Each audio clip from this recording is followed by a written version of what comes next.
রাত গভীর। পুরো গ্রাম ঘুমিয়ে। সেই লোভী মানুষটি চুপি চুপি ঘরে ঢুকে ছাগলটিকে চুরি করে নিয়ে আসে।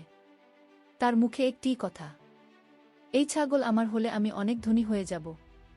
নিজের ঘরে এনে ছাগলটিকে জোরে ধমক দিয়ে বলে, শোন, এখনই জাদু কর, না হলে তোকে মেরে ফেলব।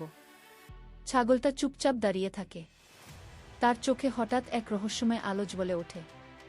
ধীরে ধীরে তার শরীর থেকে আলো বের হতে থাকে। আলোটা এমনই তীব্র যে ঘরের দেয়াল কাঁপতে থাকে। হঠাৎ চারদিক অন্ধকারে ঢেকে যায়। সব থেমে যায়। একটা ভয়ঙ্কর আওয়াজ শোনা যায়। এই ছাগল লোভীদের জন্য নয়। আলো ফুঁসে ওঠে। তীব্র ঝলকানির পর সব কিছু শান্ত। দেখা যায় লোভী মানুষটি অজ্ঞান হয়ে মাটিতে পড়ে আছে। আর ছাগলটা, সে কোথায়? কে জানে? ছাগলটা কোথায় গেল? সে কি আবার ফিরে আসবে?